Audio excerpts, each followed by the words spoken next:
Salam, selamat malam saudaraku yang dikasihi Tuhan. Salam jumpa kembali bersama dengan saya untuk kita bisa beribadah pada malam ini. Mari sebelum malam dapat kita lewati, benar kita harus memiliki persekutuan dengan Tuhan dengan sungguh. Mari kita berdoa. Bapa, kami mempermuliakan namamu Tuhan dan Allah kami, dalam perkenan-Mu lah kami boleh kembali ada untuk waktu ini, waktu dengan Tuhan. Betapa kami menyadari semua ini anugerah-Mu. Kami mohon ampun kesalahan dan dosa-dosa kami, dan urapi kami dan urapi hamba-Mu ini, agar hamba dapat memberitakan firman-Mu dengan baik sesuai dengan kehendak-Mu. Di dalam nama Tuhan Yesus kami berdoa. Amin. Saudaraku, firman Tuhan dari Amsal pasal 15 ayat 3. Mata Tuhan ada di segala tempat, mengawasi orang jahat dan orang baik. Demikian sabda Tuhan. Berbahagia kita semua kembali mendengarnya dan mau melakukan dalam hidup ini tiap-tiap hari. Saudaraku yang dikasihi Tuhan, saya percaya kita selalu bertemu dengan orang jahat dan orang baik. Begitu juga tentu yang Salomo alami dalam hidupnya. Tapi ia juga selalu memberitahu kepada kita bahwa orang baik, orang jahat itu ada di dalam pengawasan Tuhan, ada di dalam pengetahuan Tuhan. Dan orang-orang jahat itu tentu mereka menjadi lawan Tuhan. Karena ketika orang berbuat jahat, tentu mereka menimbulkan murka Tuhan. Saudaraku, begitu juga dengan kalau orang baik tentu menimbulkan rasa sayang Tuhan. Nah, saudaraku, orang jahat itu tentu tidak dapat dipercaya, baik oleh manusia apalagi oleh Tuhan, tidak dapat dipercaya. Tetapi saudaraku, ketika Tuhan mengawasi orang jahat dan orang baik, tentu dalam seluruh hati Tuhan, tentu orang jahat akan mendapat balasannya, juga orang baik mendapatkan alasannya. Orang jahat tentu mendapatkan balasannya sesuai dengan isi hati Tuhan. Ingat, bukan sesuai dengan kehendak kita manusia. Ada orang jahat yang memang benar dimurkai Tuhan, tapi ada juga orang jahat yang dibaharui hidupnya oleh Tuhan. Orang jahat yang dimurkai Tuhan, kita tentu kita bisa ingat kisah-kisah di dalam Alkitab. Nebukadnezar itu orang yang jahat, orang yang sombong, orang yang tinggi hati. Di dalam kesombongan, di dalam keadaannya yang begitu rupa, karena orang jahat itu tidak mengenal yang maha kuasa. Tapi kita juga akui ada orang jahat yang percaya, tetapi mereka tidak hidup sesuai dengan iman percaya mereka. Karena itu tidak heran Allah murka. Kita ingat Raja Nebukadnezar, dia orang yang hebat, dia orang yang punya segalanya, tetapi dia tidak mengenal Allah yang maha kuasa. Itu juga suatu kejahatan tentunya. Karena itu Allah membuktikan bahwa Allah itu maha kuasa.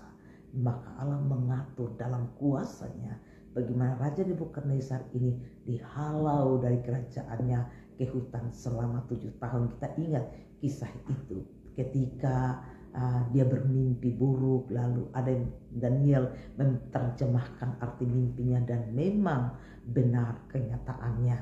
Saudaraku, Tuhan mengawasi orang jahat dan orang baik. Mata Tuhan mengawasi ada di segala tempat.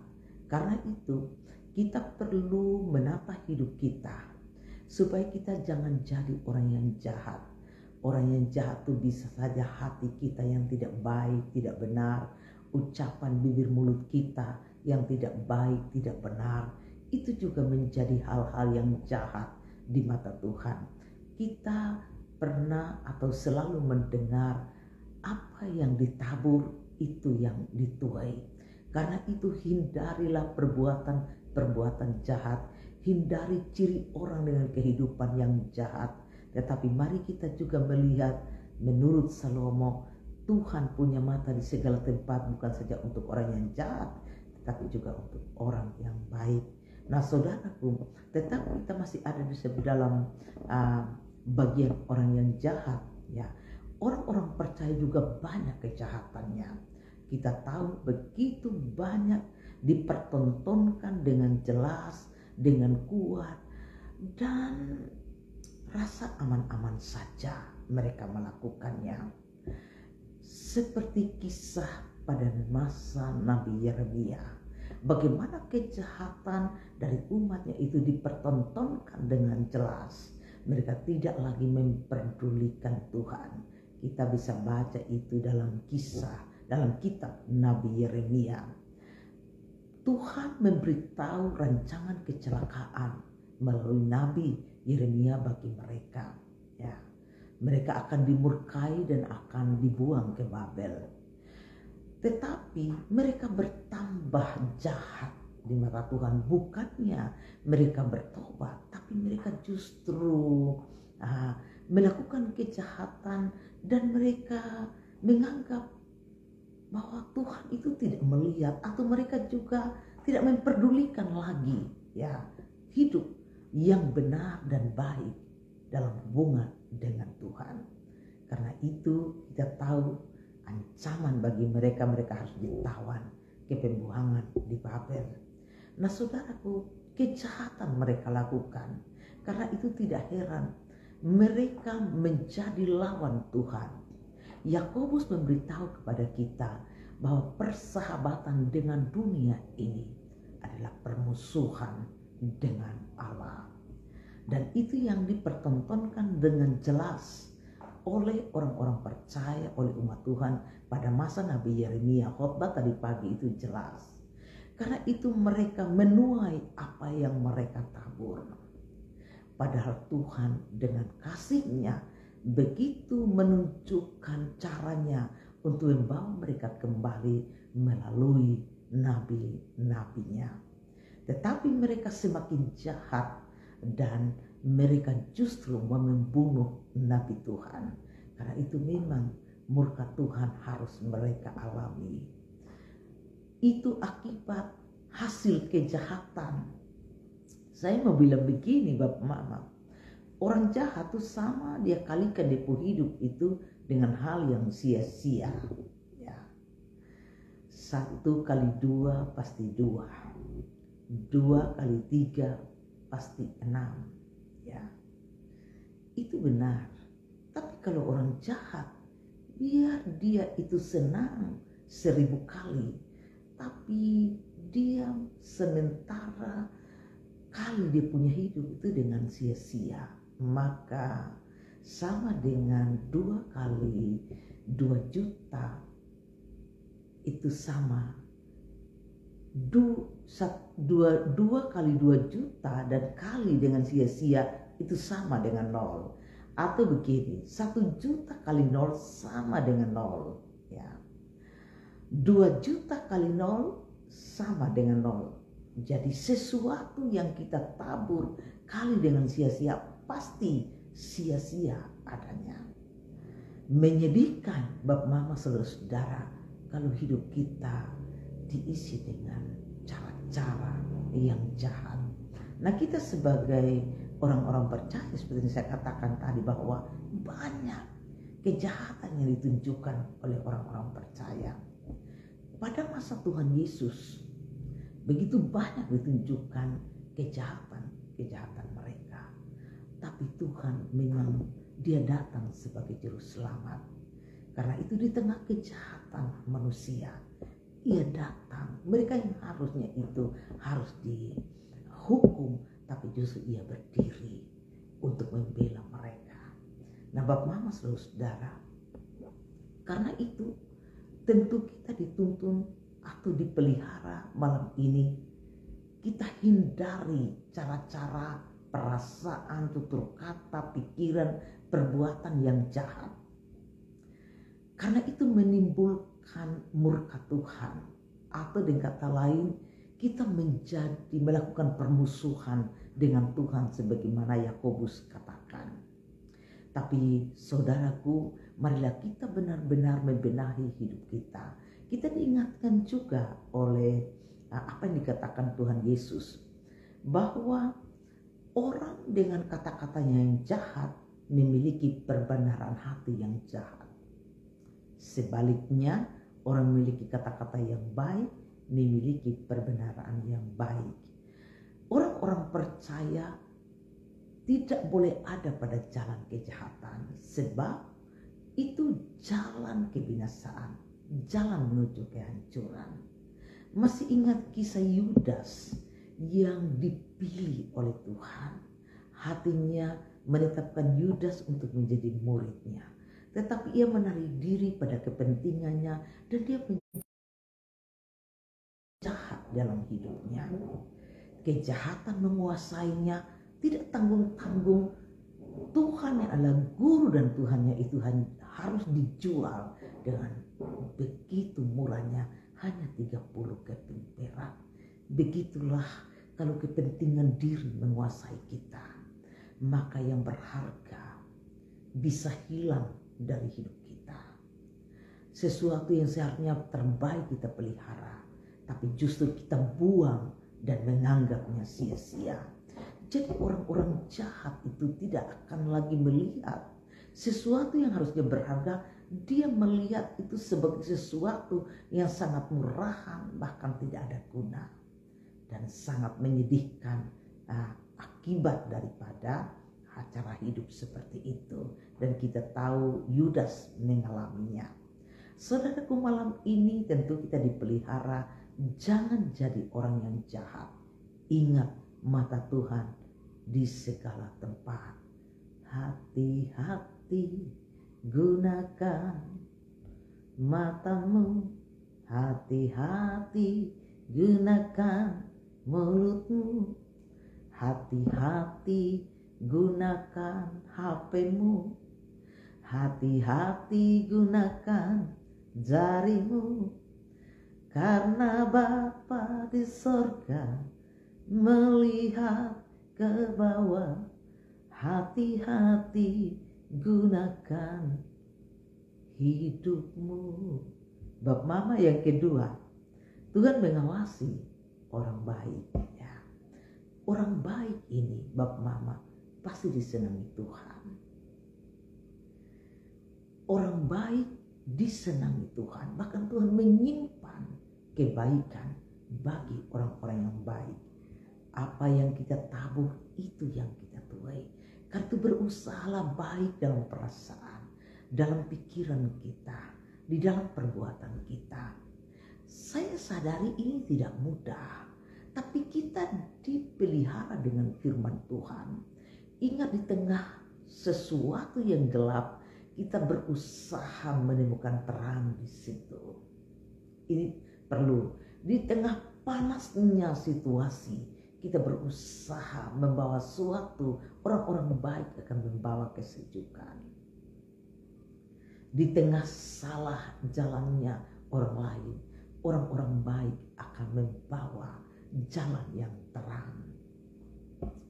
Ya, orang-orang baik yang percaya pada Tuhan, saya percaya Tuhan pelihara. Orang yang baik mengeluarkan perbendaharaan dari hatinya yang baik. Karena itu Yesus memuji orang-orang yang demikian, selalu memiliki perbendaharaan yang baik. Kalau orang kasar, ya, kita jangan cepat-cepat balas dengan kasar. Saya yakin itu tidak mudah, tapi orang yang melatih diri tiap-tiap hari, dia tahu memiliki keterampilan di dalam berkomunikasi. Orang baik itu tahu cara berkomunikasi dengan orang yang baik, dengan orang yang muka tidak betul, kata-katanya tidak betul, tapi dia mendapat hikmat dari Tuhan. Bagaimana dia terampil berkomunikasi, menjaga statusnya sebagai orang baik. Bab mama, saudara-saudara, ada kakak adik yang melayani Tuhan. Mereka ini diberi status oleh Yesus sebagai orang-orang baik. Orang baik di dalam mereka itu melayani Yesus dengan rombongannya. Kalau mereka melakukan apa yang bisa mereka lakukan. Juga mereka juga dikenal sebagai orang yang baik, yang selalu mendengar dengan penuh perhatian apa yang Tuhan Yesus katakan. Itulah kisah Maria, Marta, dan Lazarus. Mereka orang percaya yang baik hati. Jadi Tuhan Yesus memberikan hatinya kepada mereka dengan beri mereka status sebagai saudara-saudaranya. Pada waktu Lazarus sakit mati di Betania, pada waktu itu Yesus mendengar beritanya sakit. Ia tidak langsung segera pergi, tapi ia memberitahu kepada murid-muridnya bilang begini, saudara kita Lazarus mati. Itu berarti Tuhan Yesus memberitahu murid-murid dan juga termasuk Lazarus itu saudaranya. Kenapa? Karena mereka baik. Baik taat pada Yesus, baik dalam melayaninya. Saudaraku, Tuhan mengawasi orang baik dan dia memberi penilaian, tapi juga memberikan tuaiannya untuk masing-masing. Orang baik pasti dikenal Tuhan. Saudaraku yang dikasihi Tuhan, 11 orang murid itu mereka baik ya. Mereka baik hati, mereka menunjukkan kesetiaan mereka pada Tuhan dan guru mereka. Orang baik bukan berarti tidak punya kelemahan. Mereka punya kelemahan. Para murid punya kelemahan ya. Mereka ditegur ulang-ulang oleh Yesus, bahkan ditegur dengan keras. Tetapi memang dasar orang baik, mereka tetap tulus. Ya. Mereka tetap mengikut Yesus di tengah kelemahan-kelemahan mereka. Tapi mereka terus dipelihara dengan kata-kata Yesus. Di tengah-tengah kelemahan mereka, mereka tetap terawat, terpelihara sebagai orang baik, sebagai saudara-saudara Yesus. Luar biasa. Saudaraku, mari kita menjadi orang yang baik. Orang percaya yang baik, baik hati, baik pikiran, baik perbuatannya. Dan ciri orang-orang seperti ini menjadi saudara Yesus. Kenapa? Karena tidak saja mendengar firman Tuhan, tetapi berusaha melakukannya. Orang baik itu tidak balas jahat dengan jahat, tapi dia akan balas jahat dengan kebaikan. Dan itu yang dilakukan oleh pemazmur, oleh Daud. Dia membalas jahat dengan kebaikan. Karena itu dia juga sebagai manusia dia bertanya, kenapa ya orang-orang fasik, kenapa ya orang-orang jahat dan semakin jahat. Tapi kenapa ya dong ini selalu kelihatan gemuk dan baik keadaannya. Lalu Tuhan jawab sama Daud, sesungguhnya Tuhan menaruh mereka di tempat yang licin. Dan Daud orang baik ini yang tidak membalas jahat dan jahat ini terus dipelihara Tuhan dengan kekuatan. Kekuatan bagaimana cara menghadapi musuh. Kekuatan bagaimana cara melewati dari setiap masalah. Kekuatan dengan cara bagaimana melewati setiap masalah, setiap momen, setiap keadaan yang bisa membuat dia menderita dan sangat berduka. Dia diberi kekuatan untuk melewati semuanya. Luar biasa orang baik dalam pandangan Tuhan. Dia diberi kekuatan untuk melewati semuanya. Dan bukan saja diberi kekuatan untuk melewati semuanya, tapi juga hikmat. Dia juga diberikan masa depan. Kadang dia juga diberi status yang luar biasa. Daud ini kan diberi status oleh Tuhan sebagai hamba pilihan. Ya, Tuhan berikan datang menyatakan perjanjian dengan sumpah kepadanya. Saudaraku, mari kita memelihara hidup sebagai orang percaya yang baik. Baik dalam hubungan dengan Tuhan, baik dalam hubungan dengan sesama manusia. Ini sangat penting kita pelihara hidup kita. Dan sebenarnya disitulah letak kasih yang dimana Tuhan tuntut dari hidup kita semua. Tuhan memberkati kita. Amin. Kita berdoa. Bapa, kami memuliakan Engkau karena pada malam ini kami dipelihara Tuhan. Terima kasih Bapa. Hamba percaya oleh rohmu kami bisa mendengarkan Tuhan.